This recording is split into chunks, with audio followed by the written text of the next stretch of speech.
Estamos na página de número 36 da nossa matéria de hermenêutica.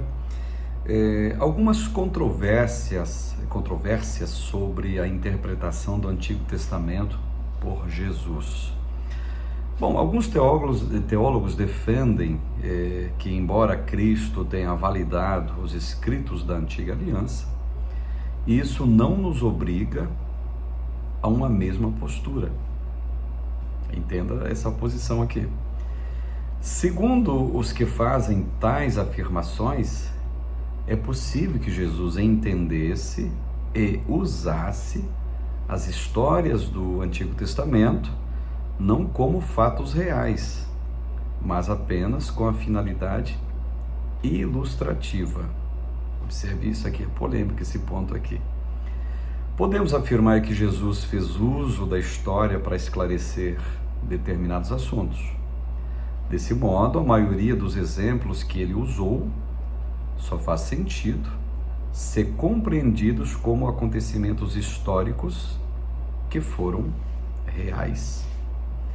O argumento que Jesus usou em sua discussão com os saduceus com respeito à ressurreição, por exemplo, Mateus 12, não teria força alguma, a menos que tanto ele como seus adversários entendessem que Abraão, Isaque e Jacó eram figuras literais históricas. Então, a reivindicação de Jesus, a sua divindade, pelo qual ele disse, ele quase foi apedrejado em João 8, contém uma alusão a Abraão, que só poderia ter significado se ele e seus adversários reconhecessem Abraão como figura histórica. Não sei se vocês estão me entendendo. Jesus usou de fatos reais, de figuras históricas, inclusive os seus adversários também reconheciam aquelas mesmas figuras históricas que Jesus reconhecia. O que eu citei aqui de João capítulo 8, onde Jesus se compara a Abraão, digamos, ele é quase apedrejado. Esse pessoal aí que quase apedrejou Jesus, se eles não entendessem que Abraão era quem ele era, eles jamais teriam, digamos assim, o desejo de apedrejar Jesus. Então, nessa postura, Jesus confirma também a questão da existencialidade de Abraão. Observe isso. Os ensinos de Cristo acerca da autoridade das Escrituras estão presentes por todo o seu ministério. Sua perspectiva do Antigo Testamento apontava para uma continuidade histórica com base na revelação progressiva de Deus. E, de fato, esse termo de revelação progressiva de Deus, qualquer um pode aplicar às Escrituras. A Escritura, sim, tem uma revelação progressiva.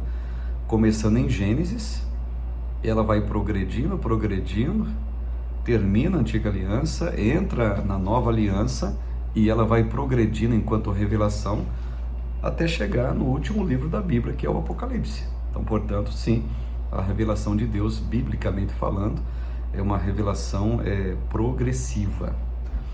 Outra opinião sobre a relação de Cristo com o Antigo Testamento é que as expressões atribuídas ao mestre eram, na verdade, mais pontos de vista dos autores dos evangelhos do que propriamente de Jesus.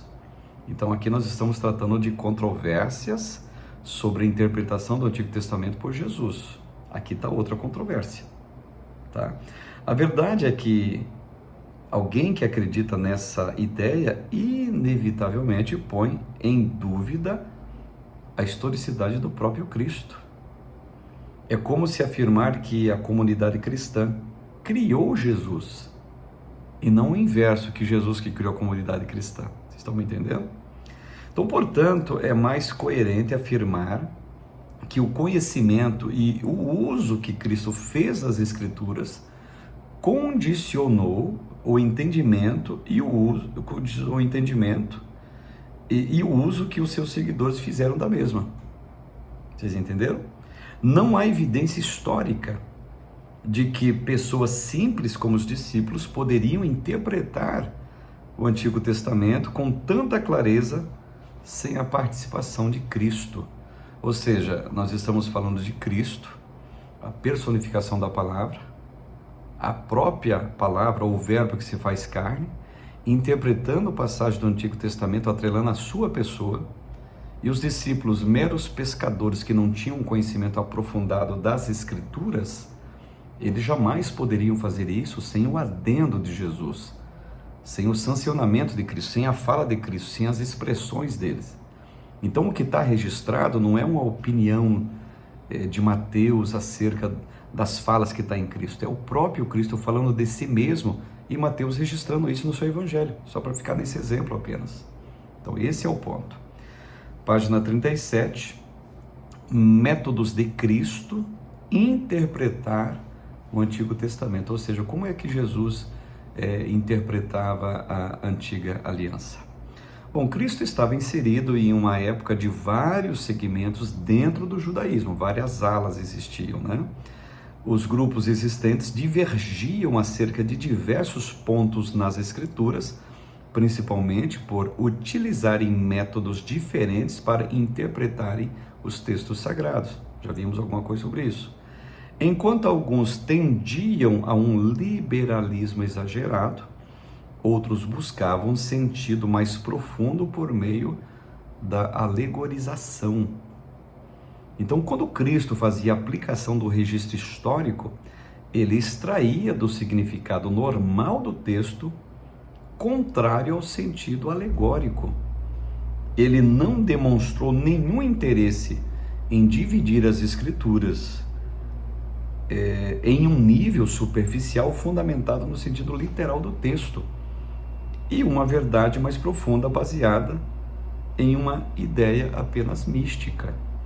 Então, na verdade, Jesus ele fez críticas ao modo como os doutores da lei haviam desenvolvido métodos particulares que ignoravam a própria palavra de Deus, que supostamente entendiam e ensinavam ao povo.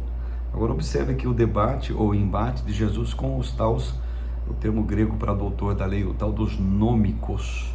Os nômicos que interpretavam a Bíblia pelo fato do meu conhecimento, o que eu estou interpretando aqui indiferente de ter ou não as regras gerais da hermenêutica, conforme o texto diz, pelo meu entendimento, pelo meu conhecimento, o que eu entendo é o correto, é o certo. Jesus sempre teve um embate com essa turma que nada mais era do que uma falácia interpretativa baseada no próprio ego, na própria altivez da sua época.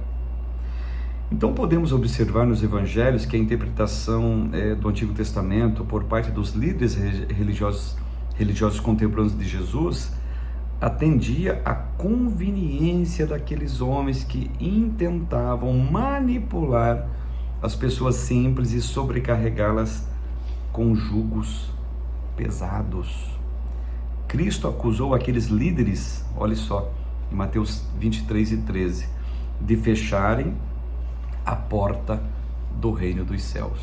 Ou seja, colocavam julgos interpretativos tão pesados sobre as pessoas para cumprir certas regras, que é literalmente o que Jesus está falando. Vocês estão fechando a porta dos céus para essas pessoas pelo fato e da maneira que vocês interpretam a Escritura.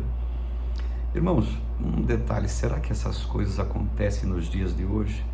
Alguém interpretar esse ou aquele líder, interpretar da maneira que ele quiser e de uma certa maneira dificulta, coloca um peso a mais para aqueles que querem chegar ao céu, fazendo com isso, pelas suas interpretações particulares, que a graça, olha só, se torne quase que ineficaz e inoperante na vida dessas pessoas que crê nesse tipo de interpretação dos pretensos sábios da atualidade.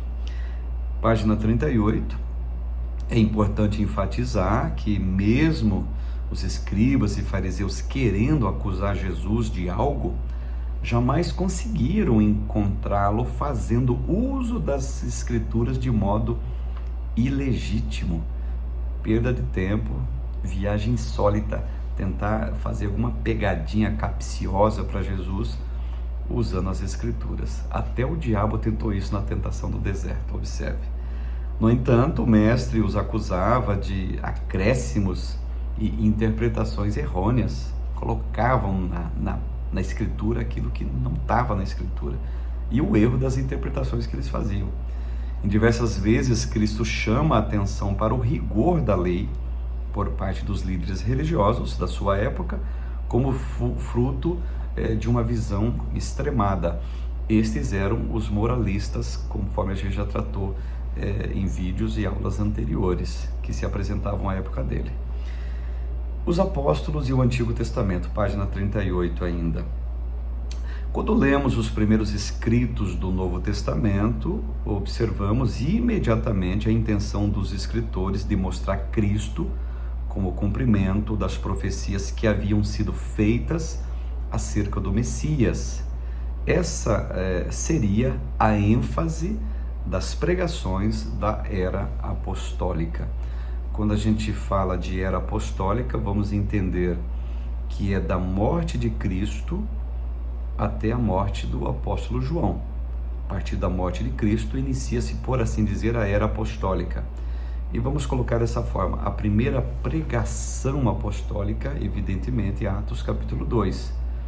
E a última ação apostólica, digamos assim, foi, por assim dizer, a vida do apóstolo João e quando ele morre. Então, os apóstolos originais, digamos que começo da era apostólica até o final dela, vai de Pedro a João. Pedro, Atos 2, evidentemente, a pregação, vamos colocar assim, no dia da inauguração da igreja, e João nas suas lides ministeriais, basicamente terminando ela na escritura do livro do Apocalipse. Monumental livro, 22 capítulos e 404 versículos. E um fato muito importante: os discípulos, a Bíblia que eles usavam, evidentemente, era o Antigo Testamento, era a que tinha disponível à época, trazendo a roupagem do Evangelho, colocando Cristo como, eu vou usar um termo aqui que é importante a gente frisar isso, colocando Cristo como chave hermenêutica das Escrituras. Ou seja, devemos interpretar a Bíblia, tanto o Antigo como o Novo, tendo o escopo na pessoa de Cristo. Então vamos analisar do primeiro livro até o último a centralidade em Cristo Jesus, para entendermos como a Bíblia ela vai até Cristo, ela vem até Cristo, vai até Cristo, se interpreta por Cristo e assim por diante. Senhores, ele é o divisor da história, ele é a chave hermenêutica, como eu falei, das Escrituras. Não existe uma forma de interpretar a Bíblia se acaso alguém excluir Jesus do centro e do coração irradiador interpretativo das Escrituras. Os discípulos e a interpretação do Antigo Testamento. Os evangelhos que trataram especificamente do ministério terreno de Cristo, especialmente Mateus, tiveram como preocupação mostrar que Cristo era o legítimo descendente de Davi. Aqui é citado Mateus nesse ponto, porque Mateus ele escreve, vamos colocar assim, o evangelho messiânico. Mateus, olha só que situação difícil de Mateus, um ex-cobrador de imposto, odiado pelos judeus, execrado pelos judeus. Todo mundo conhecia o Mateus lá naquela coletoria em Cafarnaum. Estava lá um judeu, Mateus, trabalhando para Roma, para a força opressora da época, cobrando imposto dos seus patrícios, dos seus irmãos judeus. Mateus se converte, Jesus o chama, Jesus o comissiona. Aí você vê Mateus escrevendo seu evangelho para os judeus para provar que Jesus era o Messias, usando evidentemente a base hermenêutica do Antigo Testamento, claro.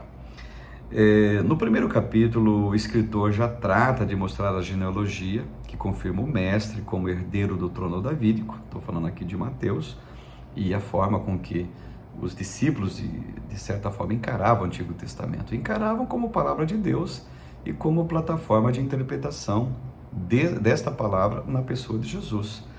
Com base nas pregações de Cristo, Mateus teve o cuidado de enfatizar citações do Velho Testamento. Então, o Evangelho de Mateus é carregado de Velho Testamento. Por quê?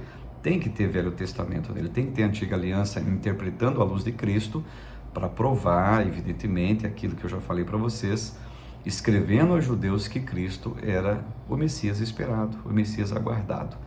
E Mateus, nesse trabalho hercúleo, é até uma contradição divina. Um camarada que era odiado pelos judeus por ser um ex-cobrador de imposto, agora está se colocando como aquele que é o grande anunciador da mensagem de Deus, provando que Jesus é o Messias justamente para os judeus.